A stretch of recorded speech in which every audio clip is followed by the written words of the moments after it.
आइए रमा एकादशी व्रत कथा सुनते हैं, जो भक्तों को इस एकादशी के महत्व और शक्ति का आभास कराती है।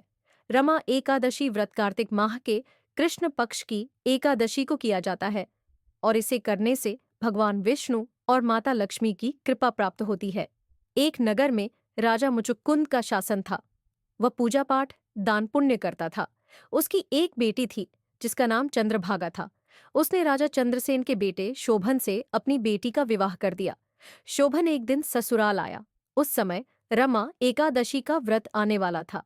मुचुकुंद के राज्य में सभी प्रजा एकादशी व्रत रखती और उस दिन कोई भोजन नहीं करता। चंद्रभागा शोभन को देखकर चिंता में पड़ गई, क्योंकि उसका पति दुर्बल था और बिना भोजन के नहीं रह सकता था। रमा एकादशी से एक दिन पहले ही राजा ने घोषणा करा दी कि एकादशी पर कोई भोजन नहीं करेगा। यह बात जानकर शोभन चिंतित हो गया। उसने चंद्रभागा से कहा कि वह बिना भोजन के कैसे जीवित रहेगा।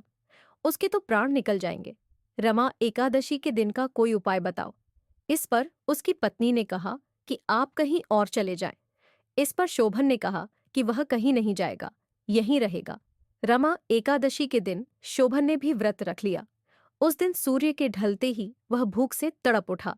एकादशी का रात्रि जागरण उसके लिए असहनीय हो गया। अगले दिन सुबह होते होते उसके प्राण निकल गए। तब राजा ने अपने दामाद का विधि विधान से अंतिम संस्कार करा दिया। चंद्रभागा अपने पिता के घर ही रहने लगी। रमा एकादशी व्रत के पुण्य से शोभन को मंदराचल पर्वत पर देवपुर नामक एक सुंदर नगर प्राप्त हुआ। वह वहां पर सुखपूर्वक रहने लगा। राजा मुचुकुंद के राज्य का एक ब्राह्मण सोम शर्मा शोभन के नगर देवपुर में पहुंचा। उसने शोभन को देखकर पहचान लिया कि वह चंद्रभागा का पति है। उसने शोभन को बताया कि उसकी पत्नी चंद्रभागा और ससुर मुचुकुंद सब सुखी हैं, लेकिन आपको इतना सुंदर और समृद्धि राज्य कैसे प्राप्त हुआ। शोभन ने सोम शर्मा को रमा एकादशी व्रत के पुण्य प्रभाव के बारे में बताया।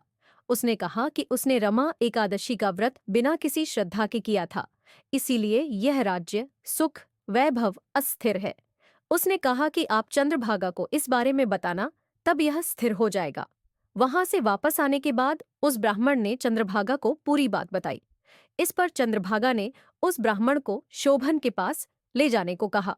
तब सोम शर्मा ने चंद्रभागा को अपने साथ लेकर मंदराचल पर्वत के पास वामदेव ऋषि के पास गए। उस ऋषि ने चंद्रभागा का अभिषेक किया, जिसके प्रभाव से वह दिव्य शरीर वाली हो गई और उसे दिव्य गति प्राप्त हुई। फिर वह अपने पति शोभन से मिली। वह शोभन की बाईं ओर बैठ गई। उसने अपने पति को एकादशी व्रत का पुण्य फल प्रदान कर दिया। इससे शोभन का राज्य प्रलय काल के अंत तक के लिए स्थिर हो गया। इसके बाद चंद्रभागा अपने पति शोभन के साथ से सुखपूर्वक रहने लगी। जो भी व्यक्ति रमा एकादशी का व्रत करता है, उसे पुण्य की प्राप्ति होती है।